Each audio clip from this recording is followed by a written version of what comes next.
4 പേരുടെ സാന്നിധ്യമാണ് പോലീസ് ഇതുവരെ തിരിച്ചറിഞ്ഞത്. പേര് വിവരമുണ്ടോ സാർ? ഇതിൽ 4 പ്രതികളെയാണ് പോലീസ് തിരിച്ചറിഞ്ഞിട്ടുള്ളത്. അഖിൽ, അനീഷ്, അതുപോലെ വിനീത്, പിന്നെ സുമേഷ്, ഇങ്ങനെ 4 പേരുടെ സാന്നിധ്യം ഈ ഒരു കേസിൽ ഉള്ളതായിട്ട് ക്രിമിനൽ പശ്ചാത്തലം നേരത്തെ തന്നെ ഉള്ളതായി മനസ്സിലാക്കാൻ കഴിഞ്ഞിട്ടുണ്ട്. മറ്റ് ചില കേസുകളിൽ ഇവർ ഉൾപ്പെട്ടതായി പറയുന്നുണ്ട്. ഈ കേസിൽ ഇപ്പോൾ നമ്മൾ ഐഡന്റിഫൈ ചെയ്തിരിക്കുന്ന ആൾക്കാരെല്ലാം തന്നെ മുൻപ് 2019 നടന്ന ഒരു മർഡർ കേസിലെ പ്രതികളായിട്ടുള്ള ആൾക്കാരാണ്. ആ കേസിൻ്റെ ട്രയൽ ഇപ്പോൾ നടന്നുകൊണ്ടിരിക്കുകയാണ്.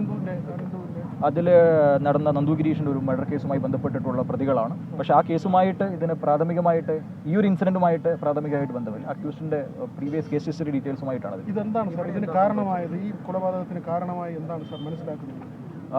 ഇതുമായി ബന്ധപ്പെട്ടിട്ട് കഴിഞ്ഞ ഇതുവരെയുള്ള പോലീസിൻ്റെ ഇതൊരു പ്രാഥമികമായ സ്റ്റേജിൽ ആണ് ഇപ്പോൾ നിൽക്കുന്നത്. അപ്പോൾ ഇതിൻ്റെ ഡീറ്റെയിൽസ് നമ്മൾ പരിശോധിക്കുന്ന സമയത്ത് ഈ 2 ആഴ്ചയ്ക്ക് മുമ്പ് ഇലക്ഷൻ്റെ ഡേ വൈകുന്നേരം ഒരു ബാറിൽ വെച്ചുണ്ടായിരുന്ന ഒരു തർക്കവും അതിനെ തുടർന്നുണ്ടായിരുന്ന ഒരു റിവെഞ്ചാണ് ഇതിൻ്റെ കാരണമായിട്ടാണ് നമ്മളിപ്പോൾ മനസ്സിലാക്കുന്നത്. ഇവർ വിഴിഞ്ഞത്തുനിന്നൊരു വാഹനത്തിൽ വന്നു എന്നൊക്കെയാണ് മനസ്സിലാക്കുന്നത്. ഇവരുടെ തന്നെ വാഹനമാണ്, ആയുധം കരുതിയിരുന്നത്. വാഹനം പോലീസ് കസ്റ്റഡിയിൽ എടുത്തിട്ടുണ്ട്. അത് റെൻ്റലായിട്ട് എടുത്തിരിക്കുന്ന വാഹനമാണ്. ഇവരുടെ ബാക്കിയുള്ള അസോസിയേറ്റ്സിനെയൊക്കെ പോലീസ് ഇപ്പോൾ പരിശോധിച്ചുകൊണ്ട്. നേരത്തെ ഉള്ള കേസിൽ പ്രതികളായിട്ടുള്ള ആരൊക്കെയാണ് സാർ ഇതിൽ പ്രതികൾ? ഈ 4 പേരും മുൻപത്തെ കേസുകളിൽ പ്രതികളായിട്ടുള്ള ആൾക്കാരാണ്. നേരത്തെ എന്ന് പറഞ്ഞു കഴിഞ്ഞാൽ പ്രീവിയസ് കേസ് ഹിസ്റ്ററി ഉള്ള ആൾക്കാരാണ്. ഇവിടെ എന്താ സംഭവിച്ചതെന്ന് മനസ്സിലാക്കണം. എങ്ങനെയാണ് ഈ കേസുമായി ബന്ധപ്പെട്ടിട്ട് കഴിഞ്ഞ തവണ നടന്നൊരു ഇൻസിഡൻറ്റുമായി ബന്ധപ്പെട്ടിട്ട് അതിൻ്റെ ഒരു പ്രതികാരം എന്ന രീതിയിൽ വന്നു എന്നുള്ളതാണ് ഇതുവരെയുള്ള പോലീസിൻ്റെ നിഗമനം.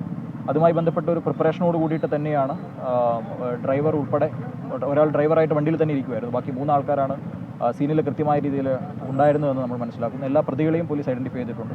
പ്രതികളെ പിടികൂടാനുള്ള ഊർജിത ശ്രമമാണ് പോലീസിൻ്റെ.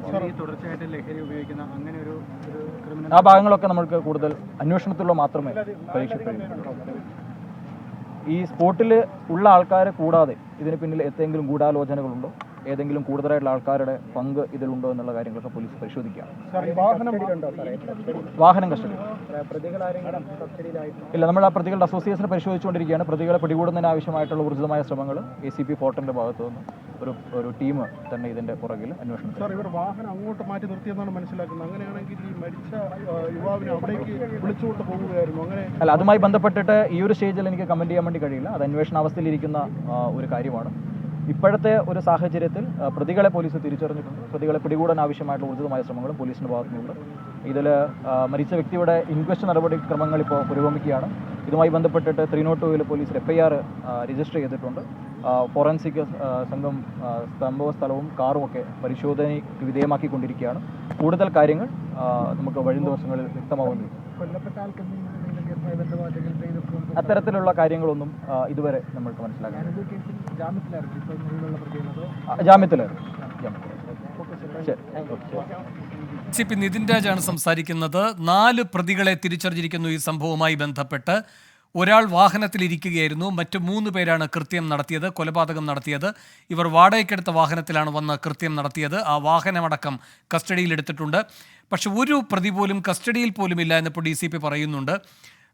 ഇവർക്ക് വേണ്ടിയുള്ള തിരച്ചിൽ ഊർജിതമാക്കിയിട്ടുണ്ട്. ഒരു ടീം തന്നെ അന്വേഷണവുമായി മുന്നോട്ട് പോകുന്നുവെന്ന് DCP നിതിൻ രാജ് പറയുന്നു. കൂടുതൽ കാര്യങ്ങൾ വരും ദിവസങ്ങളിൽ വ്യക്തമാകുമെന്ന് പറയുമ്പോൾ ഒരു പക്ഷേ പ്രതികളെ ഉടൻ തന്നെ പിടികൂടാൻ കഴിയുമോ എന്ന ആത്മവിശ്വാസം DCP പ്രകടിപ്പിക്കുന്നില്ല എന്നാണ് കരുതേണ്ടത്. ഗൂഢാലോചനയുണ്ടോ, കൂടുതൽ പേർക്ക് ഈ സംഭവത്തിൽ പങ്കുണ്ടോ എന്നതടക്കമുള്ള കാര്യങ്ങൾ അന്വേഷിക്കുമെന്നും നിതിൻ രാജ് പറയുന്നു. കൂടുതൽ വിവരങ്ങളുമായി AV ജയശങ്കർ വീണ്ടും ചേരുന്നു. ജയശങ്കർ, എന്തൊക്കെയാണ് DCP പറയുന്നത്?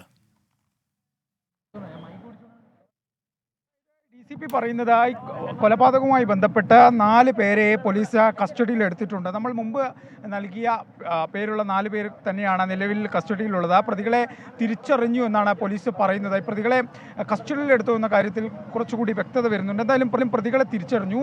5 വർഷം മുമ്പ് തിരുവനന്തപുരത്ത് കോളിളക്കം സൃഷ്ടിച്ച അനന്തു കൊലക്കേസിലെ പ്രതികൾ തന്നെയാണ് ഈ ഒരു കൃത്യത്തിന് പിന്നിലുള്ളത് എന്നാണ് നിലവിൽ പോലീസിന്റെ നിഗമനം.